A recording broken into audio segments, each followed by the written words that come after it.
Hello and welcome. I am Scrapperlock, and this is Soloing the Stalker. We're on the Homecoming server playing City of Heroes, and we're at level 37 with almost a million XP to go to get to level 38. So it'll be a while, and we're on the Organ Grinder story arc for Steve Sheridan, and we need to talk to Rebecca Brunelli, and that'll take us to Atlas Park. And as we go, I do want to answer one question quickly. This is one that was posted just today as I'm recording this, so this is in the middle of January. On the very first video that I wrote where I was talking about my Stalker and what we were going to do, and somebody asked if I had a mids build for it. I do not. I don't use mids. I know theoretically how it works, but I've never used it. I have no desire to, I don't follow build guides. I don't use build programs. I design my own stuff, whether it's D&D or Champions or City of Heroes or name your game. I generally don't use build guides unless the system is so confusing that I can't figure out what the implications are of the build choices I'm making for my characters. I basically just do whatever I feel like doing, and I base it by the sense I get of the character as I play the character, whether they need a greater amount of accuracy, right? I didn't really, I mean, we looked a little bit at the 2-hit numbers up here. I did do that, but I didn't get into the weeds of the build. I just was like, okay, we know if we're going up to +3, we're going to have a base 2-hit of about 40, 48, 49, and that's too low, and in order to get it up, we're just going to need another accuracy, and that'll help. And I did show the math so that people who are watching could understand why I'm doing what I'm doing, but I mostly do it intuitively. Like, I just have a sense of this character misses too much, we need double accuracies on some powers. I have a sense of this character is sucking a lot of wind, they're huffing and puffing a lot, and I keep having to stop and let the endurance regenerate, so I'm going to need some endurance reducers. I'm waiting. One rule of thumb I always have is I'm sitting there waiting for a power to recharge, waiting to click on it. It needs a recharge enhancer on it. I actually mentioned that to the new girl who played, as I mentioned, played some COH with me, and she really liked that as a rule of thumb. I said, if you find yourself, I'm pretty sure it was her heel that this was happening for her. I said, if you find yourself waiting with the mouse hovering over the power, waiting for it to recharge and hoping for it to recharge, it probably means you want to speed up the recharge to use it more. And so I think that's a pretty good rule of thumb, and I use it. So that's kind of how I build. I don't do anything with build guides. I have no interest in them. I don't have any problem with people using them.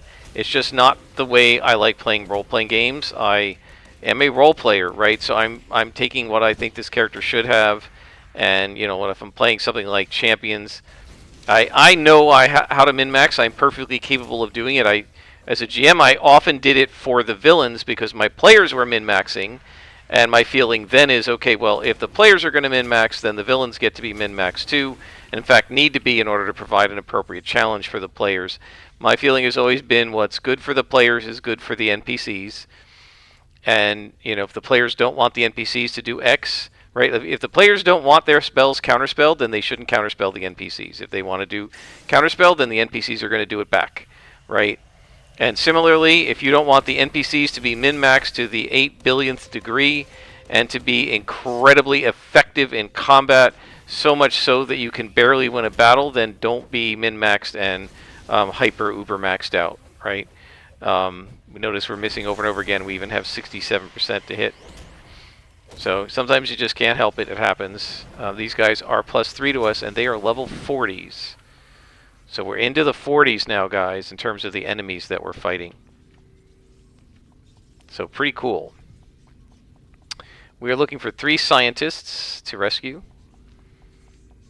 And I wouldn't necessarily clean everybody out here, but if they're going to be purples, we're definitely going for that because it's fun.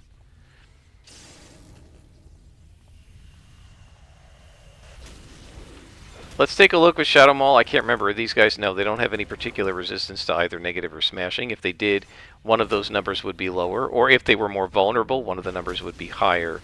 They seem to be taking about the regular amount of damage, right? Because if we look here, the damage on Shadow Maul is, well, it's 19 per shot, so they have a little bit of resistance to both. Oh, no, they don't. That's the level, right? It gives them a little bit of resistance based on level. You do a little less damage to them, right? Not only do you miss more often, but your damage is a little less effective because they're +3 to you. Sorry, I took a drink of water and I bumped the mic. Let me move it a little bit. Okay. So yeah, I mean, I don't use build guides. My best friend, when we started playing Savage Worlds, he went to savage.us or something. Oh, I'm going to be seen here. He went to savage.us or something, and he immediately did a build guide with his character, right? And like he immediately tried to do builds with his character, and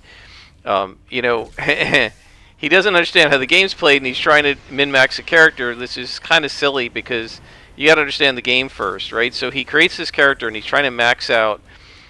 He's trying to min-max out the values, right? And like we went over the rules, and I explained the rules to him, right? But he doesn't have a practical sense. So we're playing Deadlands, a game where fear is a big deal in different regions of the Old West. In Deadlands, they have fear levels. So, for example, my players are in Dodge City in Kansas right now, and it's fear level of 4, right? So, fear level of 0 is like back east, no hauntings, right?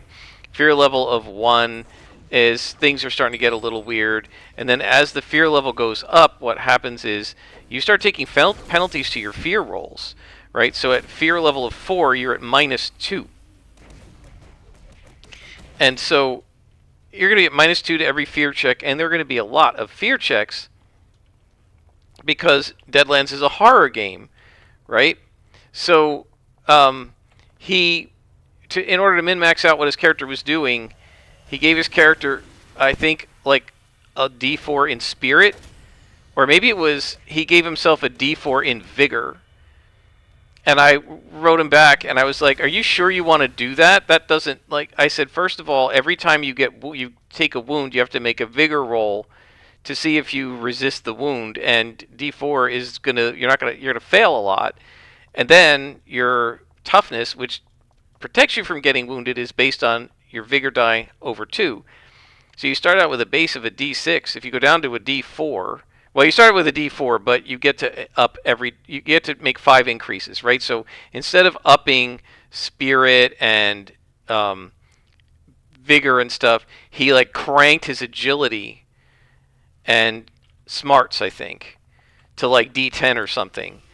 And I said, well, you can do that if you want to be hyper specialized. That's fine, but you're going to be running scared from every bad guy who has a fear level because you're going to be at -2 when you're using a D4, so you're going to fail a lot. And when you go to try to soak wounds, you're going to fail the soak, and also your toughness is lower because it's instead of being D6 like most people have, you're going to be at D4. So instead of having a 2 + 3 or 5 toughness, you're going to have a 4 toughness.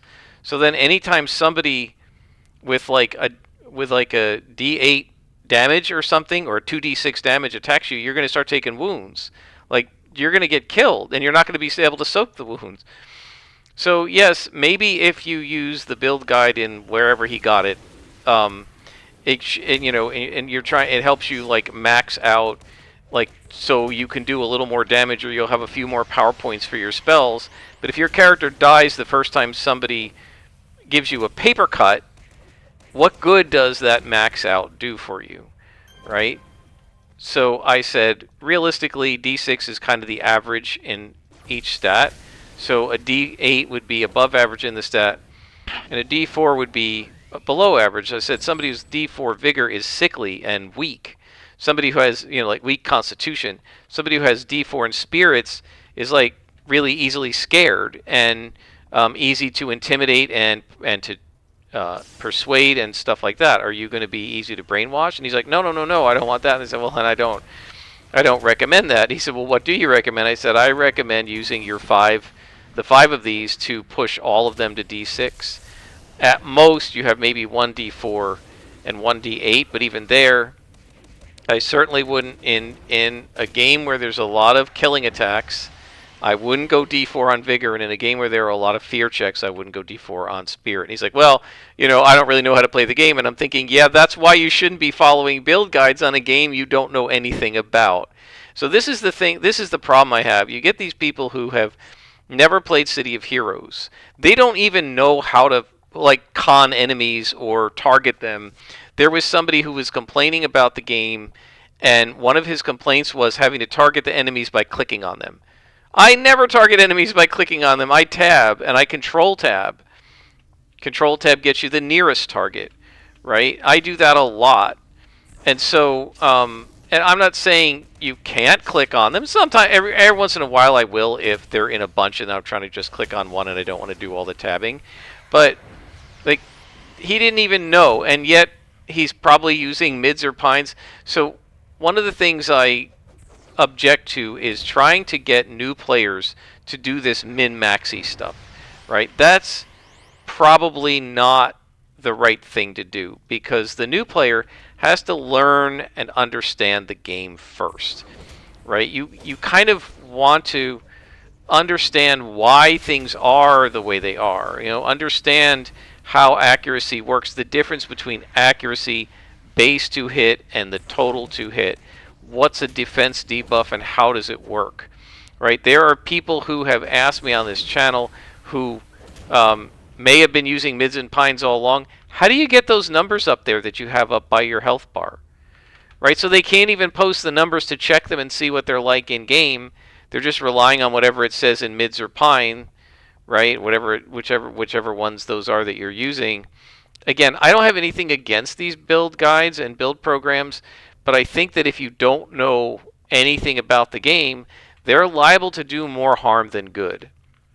We talked about this in, I think it was one of the Quintessence Last videos, but the other thing is a lot of times these people with the build guides, what they'll do is they'll tell you how to do the build for essentially level 40 plus, or even maybe level 50. They're telling you what your resistances are going to be when you have 6 slots in every power and you've got the sets in, right? But that doesn't tell you what you're going to do at level 17 when you only have DOs, right? Or even level 27, or even now. It's going to play very differently. Who's shooting at me? It's going to play there's a drone. Okay. It's going to play very differently at each level range, and you can't, you do the build and it's like, oh, look at this, I've got 70% resistance and 48% or whatever, 50% defense. Yeah, you'll have that when you're 49th level. Not now, not at level 30, not at level 26. And what are you going to do in the meantime, right? When you don't have that high level of defense, when you don't have, right? So, don't put recharge enhancers on your powers. You can just, put sets on your powers that increase your recharge, right? Well, it's the 5th or 6th enhancement in the set that does that, so you got to wait till you have 6 slots on the power. And in order to get the equivalent of a recharge SO, you've got to have 4 or 5 different sets that increase your recharge, right? And so if you're going to do that, well, that's going to take a while. And what's your recharge going to be like if you don't have any recharge enhancers on any of your powers until you get those sets done? Well, it's going to be a lot slower, right? So yeah, maybe when I have sets, I'm going to get rid of the recharge enhancers on some of these powers and switch to other things because I'm doing global recharge. But that's after the sets are done, right? Before the sets are done, I'm going to be making sure that these powers recharge at a reasonable rate for me. And therefore, a bunch of them have recharges on them, right? There are actually only 2 that don't. Those are the 2 of the last ones that I put into my power set because I started needing a little bit more in my attack chain, a few more attacks in my attack chain. But the original ones, the ones that I gave recharges to, well, they had recharges because they were the first 3 or 4 powers and they were the only ones I had, so I needed to get them recharging so I could use them more.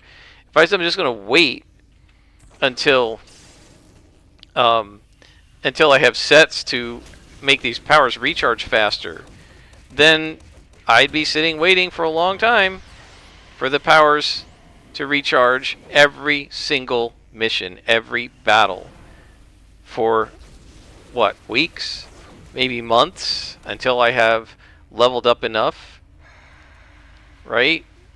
22%. Even on these powers with the enhanced accuracy, 17%. Just sick. And the thing is, even though it's 20%, I should still hit once out of every 5 shots, and I don't. And that's why people hate Richter drones. They can do absolutely nothing to you, but you can't hit them. And so you're forced to just swing at them 25 times to take out something that's little more than a Richter monkey. Okay, where... What did I miss? Because we're still missing... there's a little bit of space here. Did I miss something over here? Down here, I hear something. Yeah. Hidden down here. Let's go ahead and buff accuracy and punch this thing.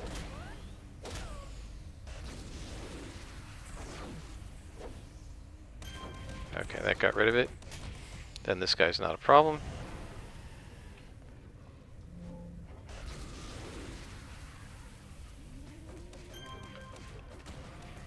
Defeat all Richter in lab. So we saved everybody, but I've missed some Richter somewhere. Don't know where. So yeah, again, I have nothing against build guides. I just don't use them myself. What I do a little bit have against them is that just be careful getting people to use them, because there's nobody here. There's another guy over here. Just be careful getting people to use them, because it's always possible that you could end up confusing new players more than not, right? Because remember, the new player doesn't really need to min-max everything out. As long as they use SOs, they should make a playable character like this, and then they can gradually ease into enhancement sets and stuff as time goes by, right? You don't even have to do it on your first character. You can do it on your next character.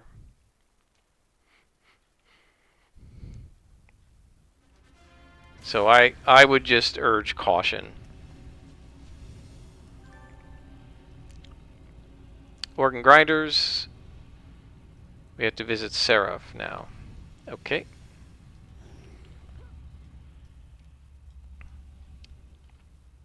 It's sort of like, grinding the architect. If you want to do that, fine, but I wouldn't recommend new players to do that. I would recommend new players to go ahead, do your context, do your story arcs, read through the text. It's not that long. They're not essays. They're just paragraph here, a paragraph there. Follow the story, learn the mobs, get used to the different factions, learn about Paragon City, play the game sort of the way it was meant to be played from 1 through 50. And then once you've done that once, then decide which play style works for you. Do some tip missions, do some bank heist missions, go through, do your explorer, get some explorer badges. You don't have to do every zone, but do a few zones. Do your story arcs, try the signature story arcs, do some Ouroboros flashback missions. Try a bunch of things. There are so many ways to play this game. Well, try each way first. Where is she? Try each way first. And then, it's her again. Try each way first, and then decide which one you want. And if the method you have that you want to do to play City of Heroes doesn't require sets, then don't worry about them. Right? Play the architect game and the set game if you want, but if you don't worry about it. It's all here for you. I suggest trying it all, right? Try, it's a buffet. Don't just eat the crab legs. Crab legs are great, but there's all this other food here There's a whole salad bar. There's a dessert bar. There's meat. There's fish. There's rice and dumplings and whatever else. I'm thinking of a Chinese buffet, Chinese food buffet, but whatever, it could be Indian food. Maybe there's international, right? I went to a conference once, and in the basement of the dorm was a cafeteria.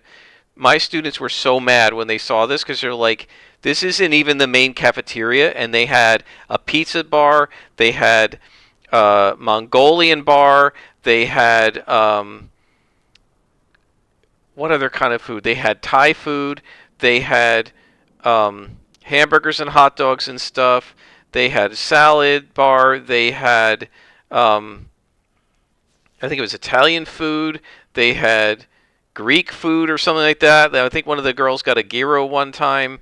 So they had like 8 or 10 different subspecialties, right? Like a food court in a mall with all these different. But it wasn't just like subs or salads or burgers. They had different ethnic groups, like Chinese food, Indian food, Italian food, Greek food. I think Mexican. Yeah, they had like Mexican food. The students were like, they had something different every day, and they were like, why don't we have this on our campus? Would it really be that expensive to do something like this? It didn't even, they were like, this is smaller than our cafeteria. Physically, it wasn't that big. And they have all this variety here, and we go to our cafeteria, and it's just generic American cafeteria food, right? They they have crappy pizza, and they have some hamburgers and hot dogs and fried chicken, and then just whatever junk spaghetti, just the junky stuff like it came out of a can. They said, how come these guys get all of these options, right? Well, with all of those options there, do you think we all just went and got hamburgers every day? No, we went and tried the variety, and then if you had a favorite one, like I think the Mexican one, in fact, the one girl went there a couple of times at the end because she really liked their burritos or something. Right? After she had sampled things, she decided which one was her favorite. So, to me, that's what City of Heroes is like. We have all of these different food court places you can feast on, and they're all pretty good, right? But they're different, and you might have one taste or another. But I would say don't restrict yourself just to the salad bar without at least trying the other food, right? If you find out that you like the salad bar best, go for it, but at least try the other food. And don't just eat at the salad bar because you see everybody else there. Sample it all yourself and see what you like. That's my suggestion. So same thing with the build guides. If you want to, use the build guides, great. If you don't want to use the build guides, I am living proof that you don't have to have them to have a fun and enjoyable experience fighting +3s in City of Heroes. And the other guy I watch who said he doesn't like to raise the level, he fights ×2 and ×3. Again, with just SOs and generic IOs. You don't have to have sets to either fight ×3 +0 or ×1 +3. We're proof. So, you can, if you want to do that, go for it. Who's attacking me? Are there Rigby chasing me? Did I just get ambushed? Hang on, let me find some place safe to stop.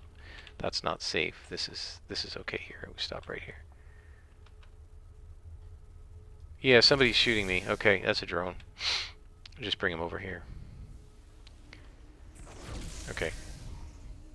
It's just an ambush. That's fine. But there are a bunch of Rigby over here. And I don't know who they're shooting at, but I think I'm going to Shadow Maul them. I like when you guys bunch up, and there's, I think, the rest of the ambush coming. We can just, he'll catch up. Yeah, one of the problems with ambushes is they can't keep up with the fast movement or with the vertical movement, right? Like, he can't keep up with me if I fly, because he can't fly. The drone could, but he can't fly. But they can't keep up with super jump. It's too fast for them. Oh, that's why it's taking so long. These guys are all bosses. That's fine. Here, shoot. Bye. And the only reason I'm bothering to fight these guys is I get credit for the Rigby, and the only reason I didn't auto-complete this is because it's only 20. I am concerned that there might be another do 35 more. If there is, I will auto-complete it. But since it's only 20 and we can come into a hazard zone and take out white and blue and green cons really fast, I'm okay with that. I'm lucky that this ambush, that this Guardian did decide to buff the drone before he attacked me, because that can be really annoying. Okay, these guys right there. Chief Mentalist, Headman, Gunman. Alright, that's fine. So they're, I don't know, they're trying to break into the building. You guys are pretty impotent if you have this abandoned building and you can't even break into it.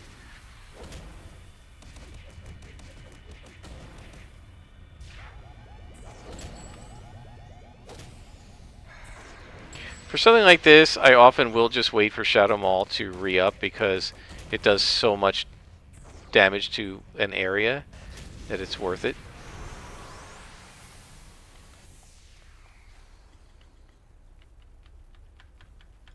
Did Rick D come back over here? Yeah. And these guys are trying to break in again. And see, they bunch up, so that lets me do a really nice Shadow Maul on all of them, which is awesome. These guys are 5 levels below us, so no problem at all. And the couple Shadow Mauls can pretty much take the whole thing out. I missed a gray con. Are you kidding me?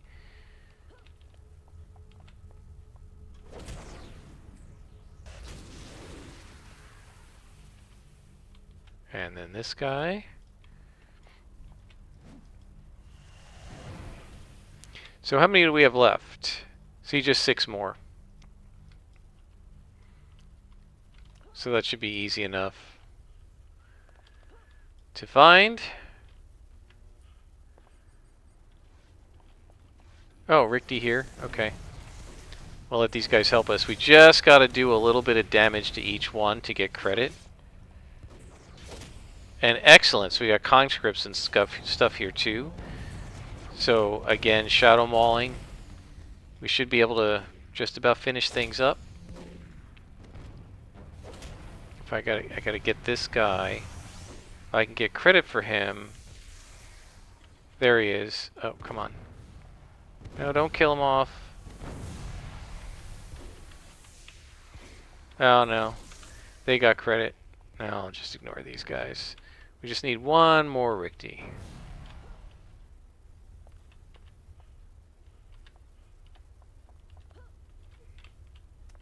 Not them. Not them. I hear a Ricky. Are they up here? I heard teleport. Ricky teleport. It's somewhere close.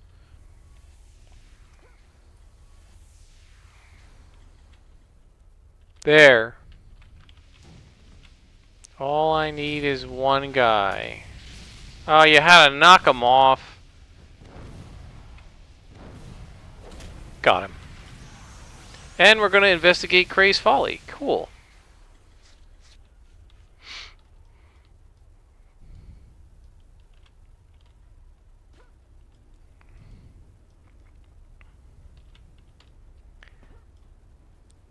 See, I think that as a new player, you have to be careful when you're starting a new RPG or any new game not to try and play the game the way experienced players do.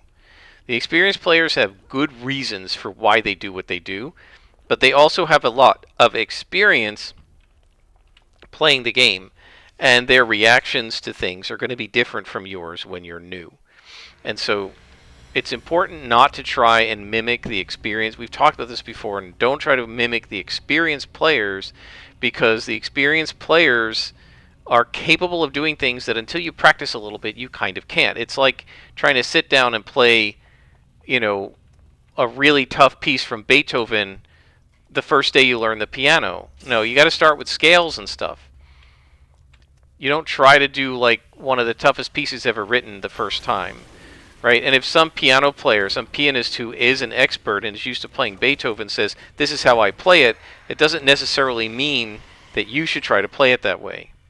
I'll be right back. I'm going to pause for just a sec. All right, I am back.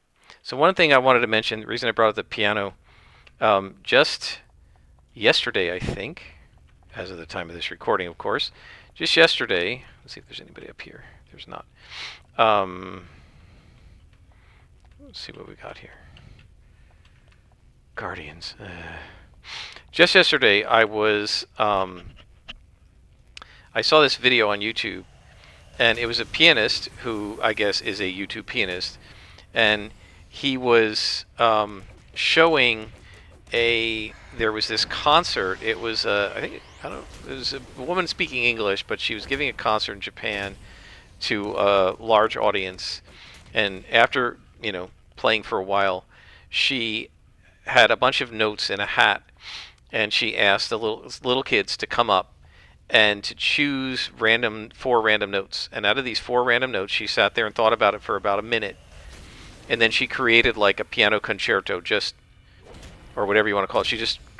She just composed right there live in front of everybody and created this beautiful, like, amazing piece that you would swear was written by Mozart or somebody. And she just did it in 45 seconds from random notes. And the notes that she picked, the pianist was showing like on his piano and explaining after showing the concert, that the piece that she played, they weren't necessarily the sort of notes, he said, if you were composing a piece that you would have picked, right? It was actually quite hard to do because they were sharps and flats, and they didn't necessarily, you wouldn't think they would go together. And it was just beautiful. Okay, but you wouldn't be able to do that if you just learned how to play the piano last week, right? She's a young woman. She's only in her early 20s, I think. But still, she's probably been playing since she was 5 or something. And you can't pick up the piano this year and expect to be able to do that. And that's true with just about anything. You have to practice and get better at it little by little. And so I urge people to be careful. Mids and Pines was designed for experienced players who know what they want out of their character, to help them get the most bang for their buck on these enhancement sets, without regard to how expensive it's going to be, without regard to how rare the salvage is going to be for you to have to construct these sets, without regard to how expensive it'll be to buy the enhancements on the open market. Mids doesn't care about that, right? What it's showing you is how to do the build, right? But that doesn't necessarily mean that that's going to be the right thing for any given player. So if you want to do that, and especially if you have a lot of experience, so you understand what it's doing for you, go for it. I'm not opposed to it for other people. It's just not something that I want to do, and it's just something I don't recommend beginners to do. Right? Get into your character first. You don't need to max it out. Just fight white cons if you want, or yellow cons at +0, +1, or just ×2 or whatever, and just have fun. And then after you've experienced the game and seen what it's like, then you can try to do this kind of thing where you're doing +2 and +3 missions, and you're or fighting ×3 enemies or something like that. Right? It's perfectly fine to do it, and mids will help you do it, but don't try to do it right away. Get used to the game first. That's my advice. I mean, I try to do that with everything, right? And look, I fall into the trap too, where I'm trying to do what the experts are doing, and because I see them do it, I definitely, in like computer games, I'll watch a Let's Play, and the person's making the computer game, I've said this before, sing and dance and do cartwheels, and I'm like, okay, I can do that, and I expect my experience is going to be like that, and I'm just getting absolutely destroyed. Why? Because that person got absolutely destroyed the first 50 hours they played the game. You got to get good at it. You got to get used to it. I really like the game Mass Effect. I've watched a few people play it. Sometimes I'm just absolutely grinding my teeth at the things that they're missing, that they're not registering, and I'm like, no, this is how it works. But then I realized, like, the first time I played Mass Effect, I didn't know that either, right? Because it's not obvious, and they'll figure it out, and usually after playing a while, they do. Right? It might take a few episodes. It might take a whole playthrough of the game first. Right? It was really interesting. So I was watching this one girl playing it, and in the early episodes, she did not really understand how to get the biotics and the range attacks to work properly, and she was really not doing it right. And so she finished. I guess I watched several episodes, and I got kind of tired of it because they're long. And I mean, I played the game before, and then I started playing COH, so I wasn't watching a lot of it. But then, because I'd watched some of it, she started playing Mass Effect 2, and it popped up in my feed. And so I watched a few episodes of it, and bam, right at the beginning, man, she knew exactly what to do with those biotics and the tech powers and stuff. So she learned how to do it, right? But it took her a while, just like it took me a while. And if you try to explain to somebody to do a build in Mass Effect, assuming that you're going to know exactly how to use those powers and you don't use them right, the build doesn't do you any good. Right? It doesn't matter that you've upped the warp power to a really high level if you don't understand how to throw the warp power in order to get it to work. 2 communications officers, wow.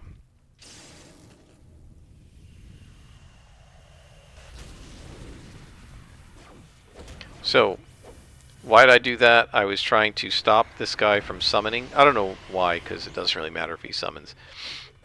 The guys he summons aren't that powerful. Yeah, that's sort of a spawn. You know, you have to pick your poison. Do you want the Guardian to not be able to protect them? Do you want them not to summon portals? I guess that's probably the wrong choice. The right choice there is probably the Guardian. Because even if these guys summon portals, you're just fighting conscripts and they can't really do anything to me anyway, right? Just more XP. So I guess that was actually the wrong choice. My instinct is always to go after the comm officers, but realistically, if you're playing a Scrapper or Stalker or Brute, you don't have to worry about them. Simple Richty constructs can't do anything to somebody who has Mez defense. Now, if you're going to be victimized by their Mez, then maybe you actually do need to worry about that, but that just depends, you know, obviously on your character, what you can do and that sort of thing. Come on, it's a monkey. Why am I having so much trouble with this thing? Because I can't hit. So annoying. I really wish the devs had not put the little minor underling. Like, I would be so happy with a version of COH that had no Richty monkeys, no gears,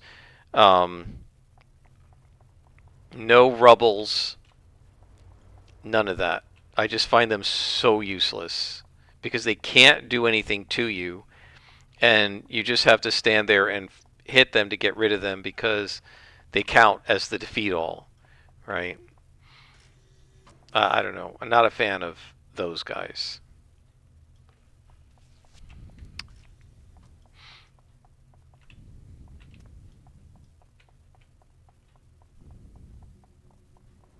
See what's around the corner here. So one thing you may have noticed, I'll be honest, I'm just noticing it about myself now, is that if you go back and watch my older videos, against +0s and +1s, I had been relatively cautious a lot with my Stalker and making sure like that I was looking around corners and stuff. And I haven't really done it as much now. I don't think I need to. This character has gotten powerful enough and has enough fallback with this overload and with these guys and placate that, yeah, I really don't worry that much about over aggroing anymore, just because she's pretty self-sufficient. Again, these are level 40s here. I think that's pretty good that we're taking out level 40s and not really having any problems at all with them, except the Richty monkey that I can't hit.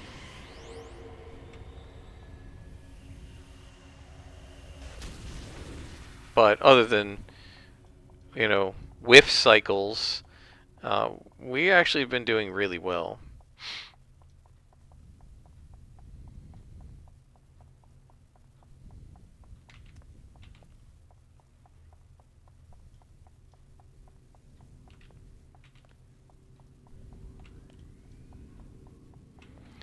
Okay, so there's a drone here, so we're just going to start punching.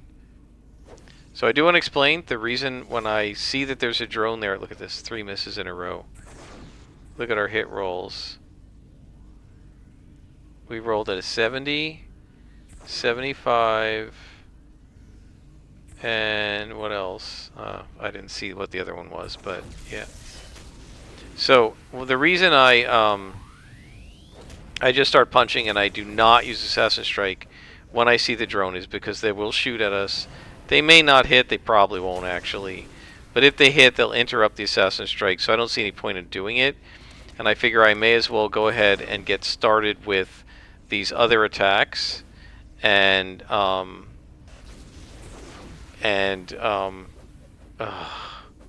on. Get started with these other attacks, and then I can just do the Assassin Strike as a regular shot like this. Do you see this? Look at this. Even with a 74% to hit, I cannot hit. 1, 2, 3 in a row. 33% chance I should hit with one of those. So I know that the numbers that I checked didn't bear it out, but it really does feel like once you go below 50% to hit, you are almost floored. Rather than just being at 30%.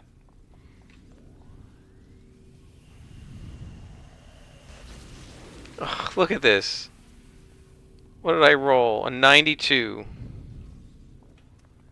Unreal.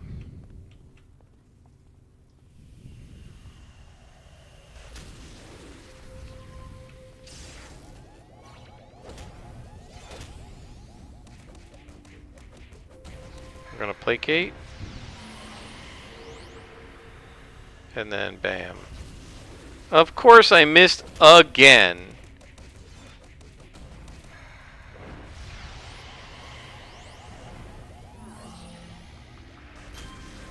There we go. Now, of course, to be fair, I do bring it on myself by fighting +3s. They do reduce my chance to hit by 27 percentage points. So I am aware of that.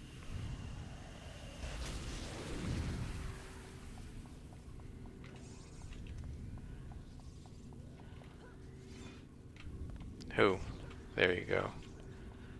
Come on down. Let me placate you. Here we go. And we'll just boost it, assassinate.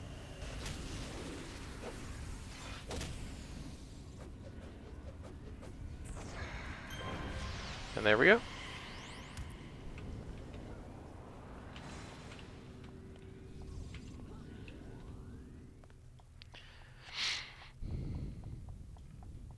There usually are guys out here, but I think they fell down. I think that's who was downstairs.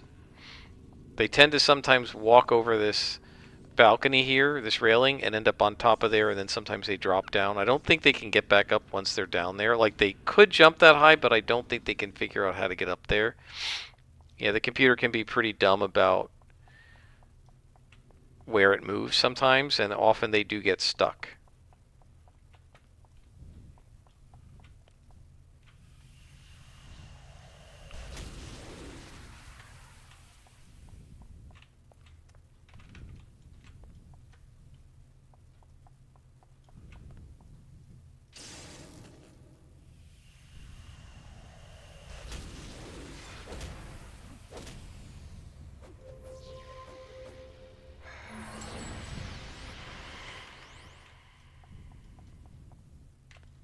Yeah, I mean, you guys know the... Wait a minute. Oh, gotta go south. I was like, what am I missing? But it's this way. You guys know the story that I told you about how the scrappers were saying that basically any scrapper who can't take out, who can't go in and fight like groups of oranges and reds isn't worthy of the name Stalker or Scrapper, and I tried to do it at level 10, right? And I got my butt handed to me in Steel Canyon. And the other Stalkers, when they're Scrappers, when I told the story, and I'm like, you guys are crazy, I tried to do this. And the council beat my butt. The council in Steel Canyon beat my butt, and they were like, "What level you're?" I'm like, "I'm 10 or 11."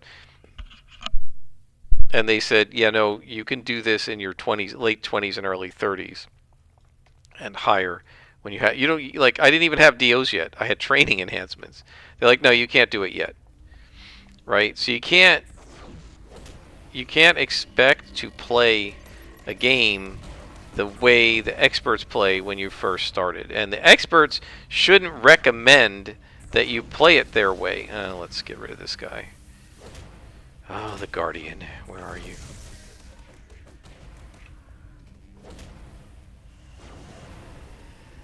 I wish I could just ignore the drones, but they will chase you around and reveal you to everybody, which is super annoying.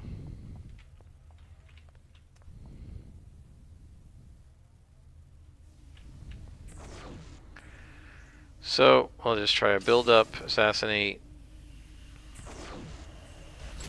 Yeah, I deflected that, buddy. Two can play at that game.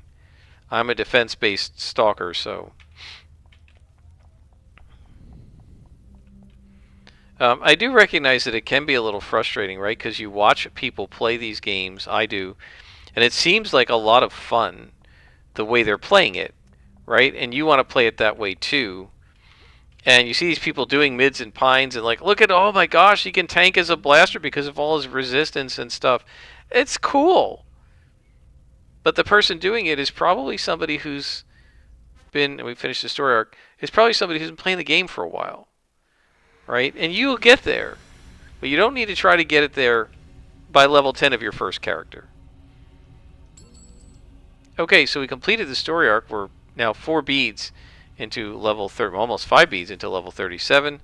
And I don't think... Oh, we have another story arc from him.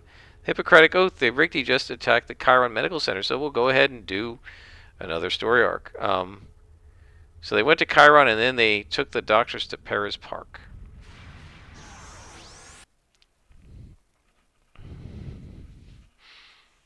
I am loving the way this character plays.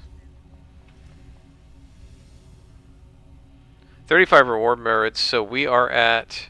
Whoops, no, that is the wrong thing. Salvage. We are at 724 reward merits.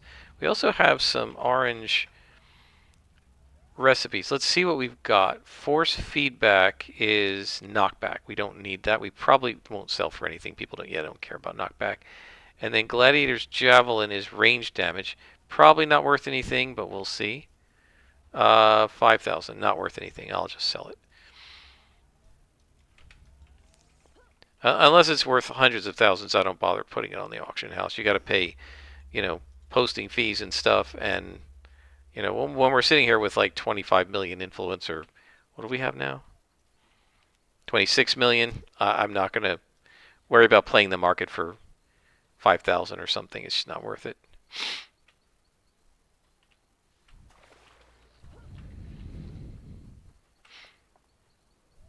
How are we doing on time? We're at 48 minutes, guys. I'm going to do this mission, but I think we're not going to record it. I think we've done enough, and I've done my rant about build guides and when you should use them. And again, use them when you want, but just don't try to... it can be very frustrating, right? You will frustrate yourself. I certainly do. Trying to play a game like the experienced players when you're not experienced, and trying to do what the build guides say when you don't really understand why they're doing what they're doing. If you are experienced enough and understand enough about the game to understand what the build guide is telling you, then I say go ahead and use it. But if you don't really even understand why it's telling you to do things, it might be better off to wait until you do. That's my suggestion. But if you do understand it, then by all means, enjoy it. Don't expect any mids builds from me. I don't use the software and have no interest in it. Until next time, I am Scrapperlock, and this has been Soloing the Stalker on City of Heroes.